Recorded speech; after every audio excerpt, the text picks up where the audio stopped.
ਵਾਹਿਗੁਰੂ ਵਾਹਿਗੁਰੂ ਵਾਹਿਗੁਰੂ ਵਾਹਿਗੁਰੂ।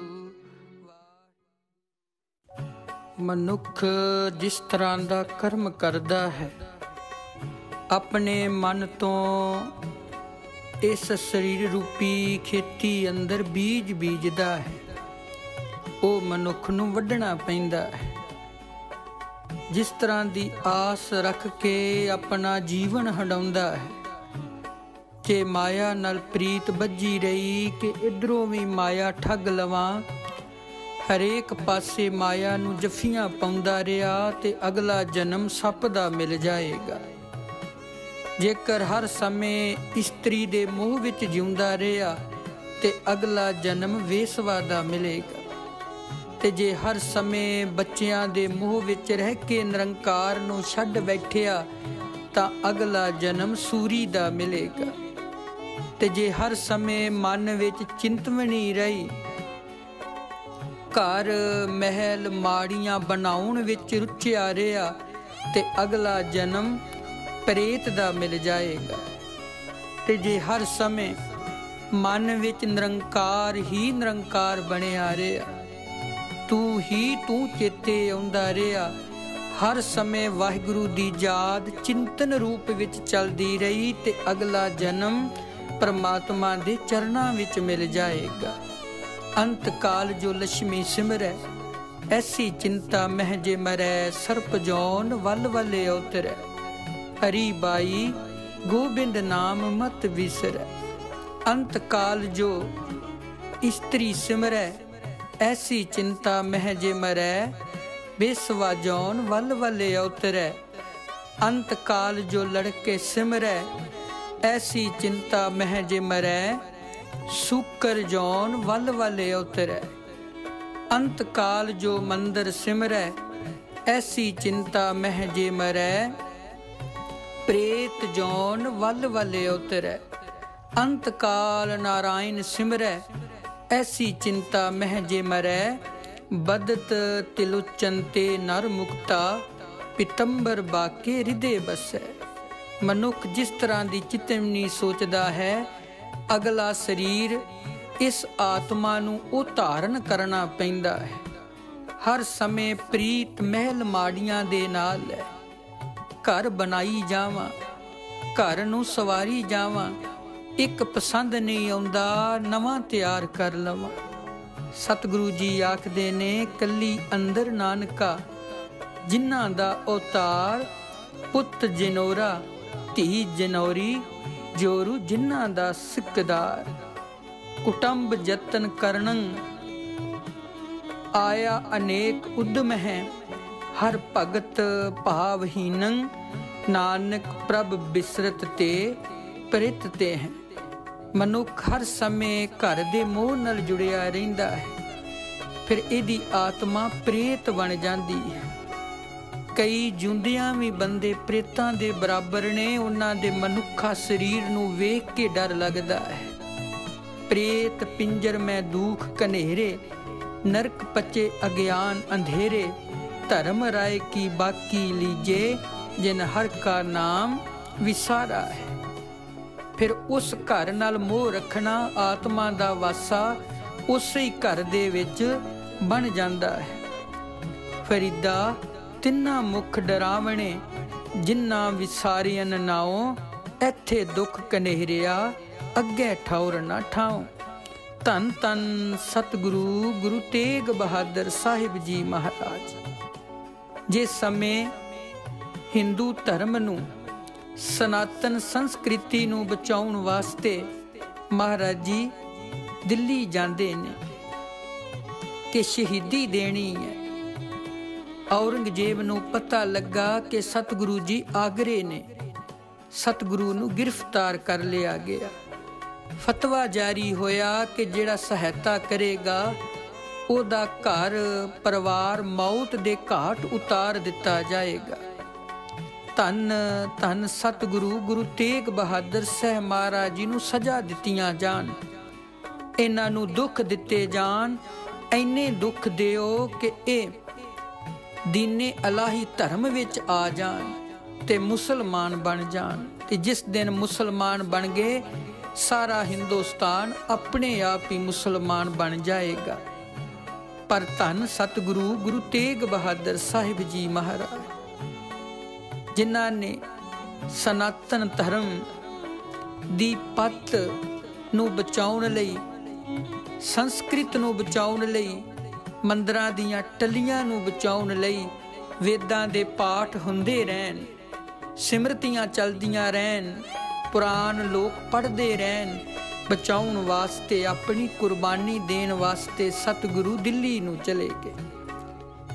ਔਰੰਗਜ਼ੇਬ ਦੇ ਹੁਕਮ ਨਾਲ ਸਤਿਗੁਰੂ ਜੀ ਨੂੰ ਇੱਕ ਹਵੇਲੀ ਵਿੱਚ ਉਤਾਰਾ ਕਰਵਾਇਆ ਗਿਆ। ਸਾਰੇ ਸਿੱਖਾਂ ਨੂੰ ਵੱਖਰਿਆਂ ਰੱਖ ਦਿੱਤਾ ਗਿਆ। ਜਿਸ ਹਵੇਲੀ ਤੋਂ ਲੋਕ ਦਿਨੇ ਵੀ ਡਰਦੇ ਸਨ, ਕਿ ਦਿਨੇ ਵੀ ਇਸ ਹਵੇਲੀ ਤੋਂ ਡਰ ਲੱਗਦਾ ਸੀ। ਜੇ ਕੋਈ ਉਸ ਹਵੇਲੀ ਵਿੱਚ ਭੁਲੇਖੇ ਨਾਲ ਚਲਾ ਵੀ ਜਾਂਦਾ ਤਾਂ ਜਿਉਂਦਾ ਵਾਪਸ ਨਹੀਂ ਸੀ ਆਉਂਦਾ, ਕਿਉਂਕਿ ਇਸ ਹਵੇਲੀ ਵਿੱਚ ਇੱਕ ਪ੍ਰੇਤ ਦਾ ਸਾਇਆ ਰਹਿੰਦਾ ਸੀ। ਲੋਕ ਡਰਦੇ ਸੀ ਰਾਤ ਨੂੰ, ਤਾਂ ਕਿ ਦਿਨੇ ਵੀ ਕੋਈ ਇਸ ਹਵੇਲੀ ਦੇ ਨੇੜ ਤੇੜ ਨਹੀਂ ਸੀ ਲੰਘਦਾ। ਔਰੰਗਜ਼ੇਬ ਨੇ ਗੁਰੂ ਸਾਹਿਬ ਦਾ ਉਤਾਰਾ ਉਸ ਹਵੇਲੀ ਵਿੱਚ ਕਰਵਾ ਦਿੱਤਾ ਤੇ ਸੋਚਿਆ ਕਿ ਸਤਿਗੁਰੂ ਜੀ ਨੂੰ ਜਦੋਂ ਇਸ ਪ੍ਰੇਤ ਦੀ ਆਤਮਾ ਨੇ ਤੰਗ ਕੀਤਾ ਤਾਂ ਹਿੰਦੂਆਂ ਦਾ ਗੁਰੂ ਚੀਕਾਂ ਮਾਰੇਗਾ, ਬਾਹਰ ਭੱਜੂ ਤੇ ਜਾਨ ਬਖਸ਼ਿਸ਼ ਦੀ ਖਾਤਰ ਇਸਲਾਮ ਕਬੂਲ ਕਰ ਲਵੇਗਾ। ਪਰ ਜਿੱਥੇ ਜਾਏ ਬਹਿ ਮੇਰਾ ਸਤਿਗੁਰੂ, ਸੋ ਥਾਨ ਸੁਹਾਵਾ ਰਾਮ ਰਾਜੇ। ਉਹ ਜਗ੍ਹਾ ਵੀ ਪਵਿੱਤਰ ਹੋ ਜਾਂਦੀ, ਉਹ ਮਾੜੀਆਂ ਰੂਹਾਂ ਆਤਮਾ ਵੀ ਤਰ ਜਾਂਦੀਆਂ ਨੇ, ਜਾਦੂਗਰਨੀਆਂ ਵੀ ਤਰ ਜਾਂਦੀਆਂ ਨੇ ਜਦੋਂ ਸਤਿਗੁਰੂ ਦੇ ਚਰਨ ਪੈਂਦੇ ਨੇ ਤੇ ਰਸਨਾ ਤੋਂ ਮਿੱਠੇ ਬੋਲ ਆਉਂਦੇ ਨੇ। ਕਿ ਇਸ ਡਰਾਵੇ ਨਾਲ ਸਤਿਗੁਰੂ ਜੀ ਇਸਲਾਮ ਧਰਮ ਵਿੱਚ ਆ ਜਾਣਗੇ, ਮੈਨੂੰ ਕੋਈ ਯਤਨ ਵੀ ਨਹੀਂ ਕਰਨਾ ਪੈਣਾ ਤੇ ਸਿੱਧਾ ਤੇ ਸੌਖੇ ਢੰਗ ਨਾਲ ਮੇਰਾ ਕਾਰਜ ਹੋ ਜਾਣਾ ਹੈ। ਇਹ ਸੋਚ ਔਰੰਗਜ਼ੇਬ ਨੇ ਹਵੇਲੀ ਦੇ ਬਾਹਰ ਪਹਿਰੇਦਾਰ ਵੀ ਬਿਠਾ ਦਿੱਤੇ ਤੇ ਸੋਚ ਆਪਣੀ ਇਹ ਰੱਖ ਦਿੱਤੀ ਕਿ ਗੁਰੂ ਸਾਹਿਬ ਦਾ ਉਤਾਰਾ ਉਸ ਹਵੇਲੀ ਵਿੱਚ ਕਰਵਾ ਦਿੱਤਾ ਜਾਵੇ। ਸਤਿਗੁਰੂ ਜੀ ਇਸ ਹਵੇਲੀ ਵਿੱਚ ਕੈਦ ਕਰ ਦਿੱਤੇ ਗਏ। ਬਾਹਰ ਪਹਿਰਾ ਰੱਖਿਆ ਹੈ ਕਿ ਕਿਤੇ ਸਤਿਗੁਰੂ ਜੀ ਚਲੇ ਨਾ ਜਾਣ। ਜਦ ਰਾਤ ਪਈ, ਨਿਰੰਕਾਰ ਵਾਹਿਗੁਰੂ ਜੀ ਦਾ ਪ੍ਰਕਾਸ਼ ਜਿਵੇਂ ਹਨੇਰੇ ਨੂੰ ਸੂਰਜ ਦੀਆਂ ਕਿਰਨਾਂ ਦੂਰ ਕਰਦੀਆਂ ਨੇ, ਜਿਸ ਹਵੇਲੀ ਵਿੱਚ ਕੋਈ ਡਰਦਾ ਨਹੀਂ ਸੀ ਜਾਂਦਾ, ਉਹ ਹਵੇਲੀ ਵੀ ਭਾਗਾਂ ਵਾਲੀ ਬਣ ਗਈ। ਸਤਿਗੁਰੂ ਜੀ ਦੇ ਅੱਗੇ ਹੱਥ ਬਣ ਕੇ ਪ੍ਰੇਤ ਹਾਜ਼ਰ ਹੋ ਗਿਆ। ਗੁਰੂ ਸਾਹਿਬ ਜੀ ਨੂੰ ਕਹਿਣ ਲੱਗਾ, ਤੁਹਾਡਾ ਬਹੁਤ ਧੰਨਵਾਦ ਹੈ ਜੋ ਤੁਸੀਂ ਮੈਨੂੰ ਇੱਥੇ ਆਣ ਕੇ ਦਰਸ਼ਨ ਦਿੱਤੇ ਨੇ। ਤੁਸੀਂ ਹੁਕਮ ਕਰੋ, ਮੈਂ ਤੁਹਾਡੇ ਲਈ ਕੀ ਕਰਾਂ? ਤੁਸੀਂ ਮੈਨੂੰ ਆਪਣਾ ਸੇਵਕ ਸਮਝੋ। ਹੁਕਮ ਕਰੋ ਤਾਂ ਮੈਂ ਔਰੰਗਜ਼ੇਬ ਜਿਹੜਾ ਤੁਹਾਨੂੰ ਪਰੇਸ਼ਾਨ ਕਰ ਰਿਹਾ ਹੈ, ਇਸ ਨੂੰ ਚੁੱਕ ਕੇ ਕਿਧਰੇ ਪਾਸੇ ਸੁੱਟ ਦੇਵਾਂ, ਜਿੱਥੇ ਕਿਸੇ ਨੂੰ ਪਤਾ ਵੀ ਨਾ ਲੱਗੇ। ਹੁਕਮ ਕਰੋ ਸਤਿਗੁਰੂ ਜੀ, ਮੈਂ ਉਸ ਦੇ ਪੁੱਤਰਾਂ ਨੂੰ ਵੀ ਮਾਰ ਦਿੰਦਾ ਹਾਂ।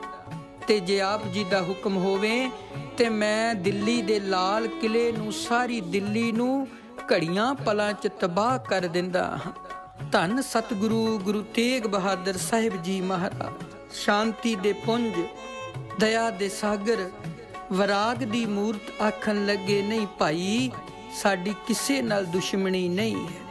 ਸੁੱਖ ਦੁੱਖ ਦੇਣ ਵਾਲਾ ਉਹ ਪਰਮਾਤਮਾ ਆਪ ਹੈ, ਬੰਦੇ ਦੇ ਹੱਥ ਕੁਝ ਨਹੀਂ ਹੈ, ਸਾਰੇ ਕਾਰਜ ਉਹ ਆਪ ਕਰ ਰਿਹਾ ਹੈ। ਫਿਰ ਪ੍ਰੇਤ ਨੇ ਮਨ ਵਿੱਚ ਸੋਚਿਆ, ਮੈਂ ਕਿਸ ਤਰ੍ਹਾਂ ਗੁਰੂ ਸਾਹਿਬ ਦੀ ਸੇਵਾ ਕਰਾਂ? ਅੱਜ ਦੁਨੀਆ ਦੇ ਨਿਰੰਕਾਰ ਇਸ ਹਵੇਲੀ ਵਿੱਚ ਆਏ ਨੇ, ਗੁਰੂ ਸਾਹਿਬ ਦੀ ਸੇਵਾ ਕਰਾਂ, ਜਿਸ ਨਾਲ ਗੁਰੂ ਸਾਹਿਬ ਮੇਰੇ ਤੇ ਖੁਸ਼ ਹੋ ਜਾਣ ਤੇ ਮੇਰੀ ਇਸ ਮਾੜੀ ਜੂਨ ਨੂੰ ਕੱਟ ਕੇ ਰੱਖ ਦੇਣ। ਗੁਰੂ ਸਾਹਿਬ ਲਈ ਚੰਗੀਆਂ ਚੰਗੀਆਂ ਮਠਿਆਈਆਂ ਲਿਆਉਂਦਾ ਹਾਂ। ਕਦੇ ਫਲ ਸੋਚਦਾ ਲਿਆਉਣ ਵਾਸਤੇ, ਕਦੇ ਕੋਈ ਵਸਤੂ ਸੋਚਦਾ ਹੈ। ਮਨ ਵਿੱਚ ਸੋਚਦਾ ਹੈ, ਕਿਉਂ ਨਾ ਹੋਵੇ ਇੱਥੇ ਇੱਕ ਕਮਾਦ ਪਿਆ ਹੋਇਆ ਹੈ, ਮਹਾਰਾਜ ਜੀ ਨੂੰ ਉਹ ਭੇਟਾ ਕਰਦਾ ਹਾਂ। क्यों ना होवे अंब लैके आवां। कदी मन विच सोच आउंदी है मेवे ते बदाम काजू लैके सतगुरु नूं भेंट करां।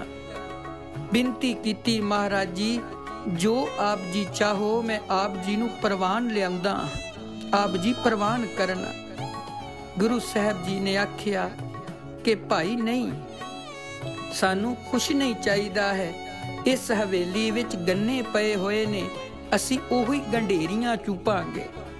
धन सतगुरु गुरु तेग बहादुर साहब महाराज जी ने गन्ने दियां गंढेरियां चूपियां।